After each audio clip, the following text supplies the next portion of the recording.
Hello guys, tingnan natin itong usually ang laging nito itong headlight. So wala siyang headlight, matagal na. Turo ko sa iyo yung nito. So ang pinaka-relay nito ito. Buti natin ngayon, no, kung meron naman siyang mga indicator, yan, mga plate. Pag tinignan mo dito, ito yung headlight niya. Yan, yung pangalawa dito. Sa power window, ito yung sign ng power window. Yan. Up and down. Ito naman sa clutch. Sa clutch ng aircon. So, wala tayo dyan. Dito tayo sa headlight, no? Tingnan natin. Kadalasan kasi minomodified nila yung relay, nilalagyan nila ng high and low. Sabi nila mas maganda at hindi masyadong anuhin. Palagay ko nga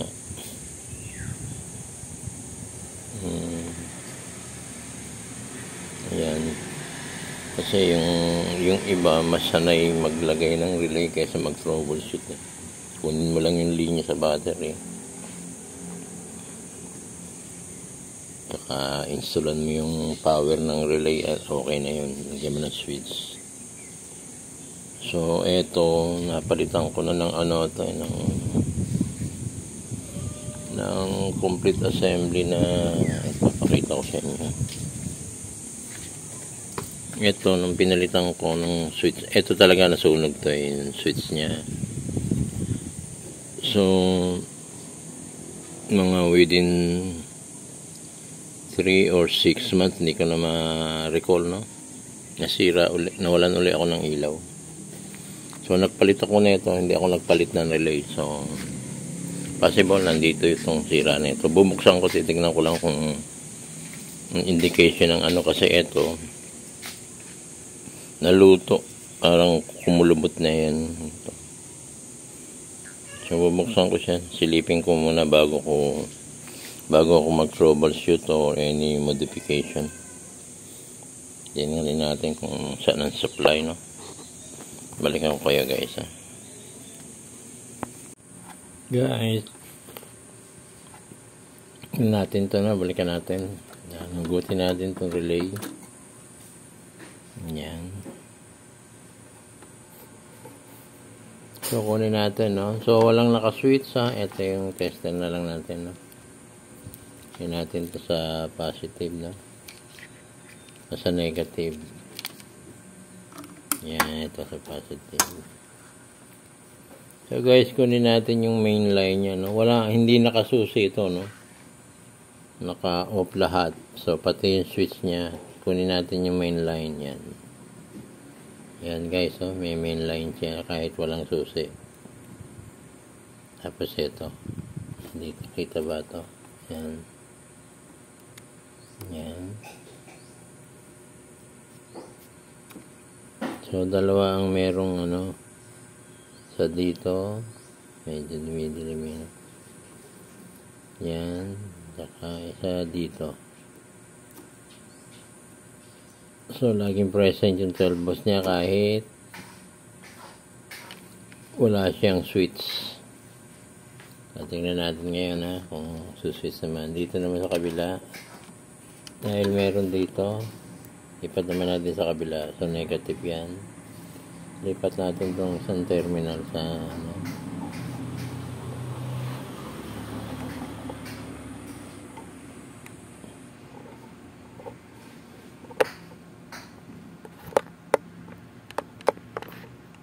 So, lagyan natin ito sa negative. Ayan. Ito guys, no? Sa negative. So, hindi siya gagana parang negative. Ilipat natin sa positive tong So, ayan. Wala siya. Ngayon, isi-switch natin, no? Yung light lang, no? Hindi yung engine, ha? Tingnan natin kung gagana to. Takot na.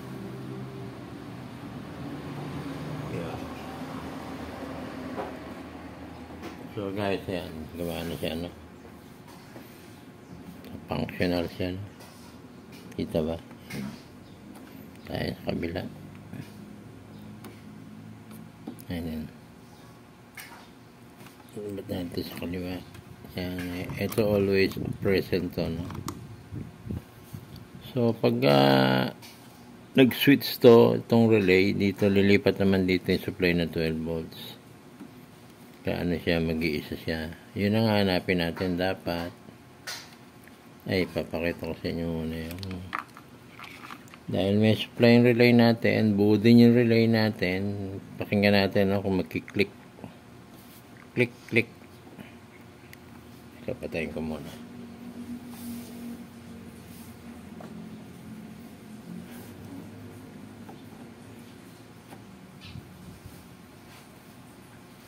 Iba natin ng konti.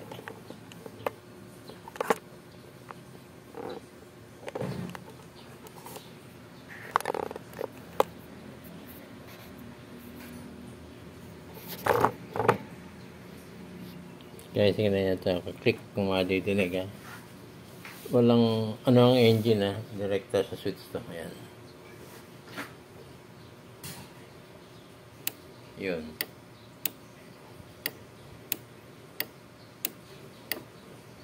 Okay, nikiklik siya. Ngayon, saan na tayo? Di papunta na tayo ng ilaw. Wala, hindi siya bumubukas eh. So guys, medyo masikip baklasin dito, no? Tsaka mag-troubleshoot dahil hanapin ko isang linya. Baklasin natin tong headlight na ano. Pagbaklas na ito, isang pilip dito. Natanggal mo na yung pilip dito. Gutin mo ito, sikwatin mo palabas na ganyan. Yan. So yan na. Ito lang ang screw niya para matanggal. Gamitin na lang natin. And then, itong headlight, itong isa. Tsaka tatanggalin natin itong nasa side niyan dalawa. Ito. Kita ba? Kita, madilim.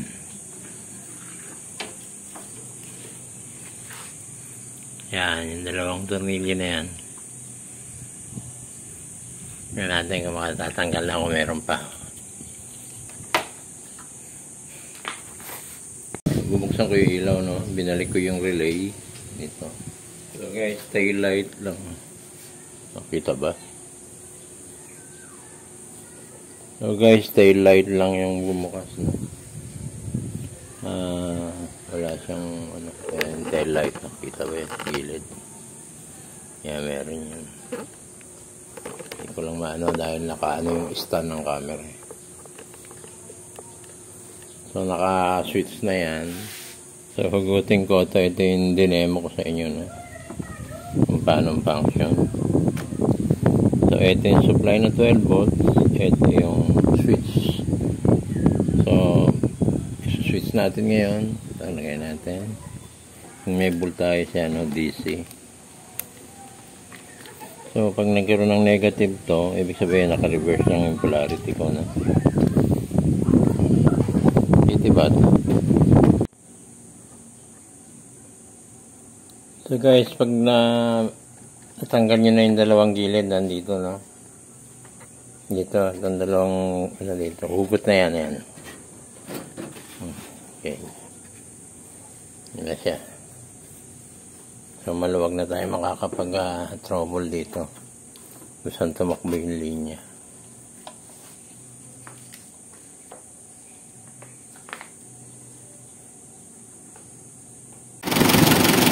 So guys, naka-start na yung makina.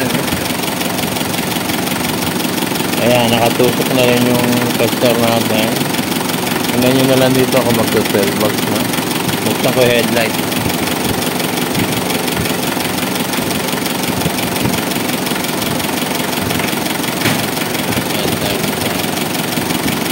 Sobra pa, 14. Matatambal tayo ko. Dito ba, 14. Okay, yun. Sa supply na lang natin makikita yan. Sa 12 volts. 12. Tingnan natin sa high and low.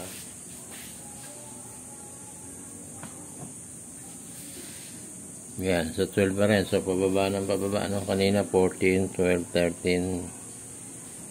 Sa kagad. Kasi, pag maandar ang makina, nagchat-chart yan eh. So, 13 higher. So, pag naka-steady lang putay. Yan talaga ang normal, ano niya, 12.55. Good na yan, hanggang 13. So, pakinggan natin yung tick-tick sound. Sapatin ko.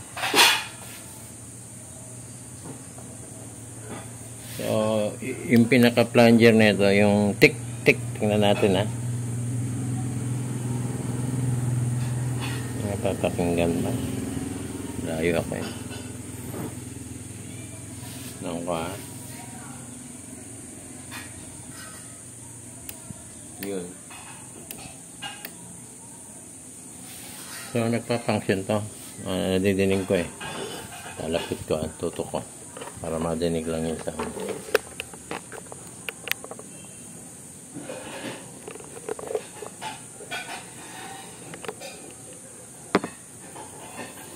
Guys, pakinggan nyo lang yung sound ng ano ng coil. Tick-tick. Yung nag-activate yung relay. Yan. Buksan ko yung headlight ha. Ito. Yun.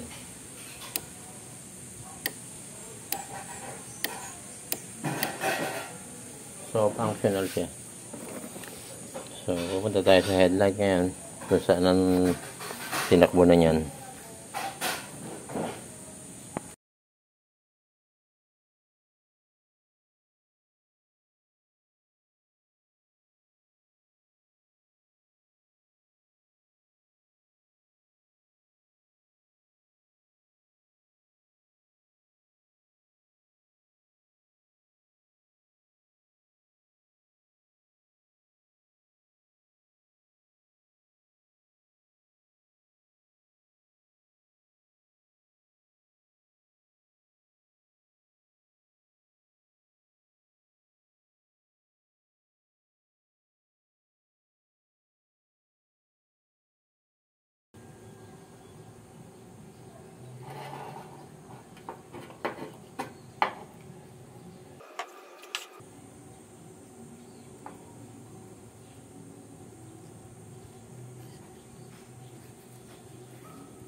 So guys, test natin ha. Tingnan natin yung ilaw yung dalawa.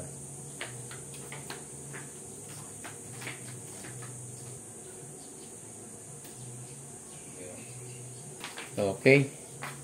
Pasado yung dalawa. Medyo nilagyan ko ng palara sa taas kasi nakakasilaw to eh. Laging nakatungo yung ilaw ko padaming na. Ngayon okay na siya. So guys, thank you very much. Dito na lang tayo. I-assemble ko na lang. And please subscribe. Bye bye.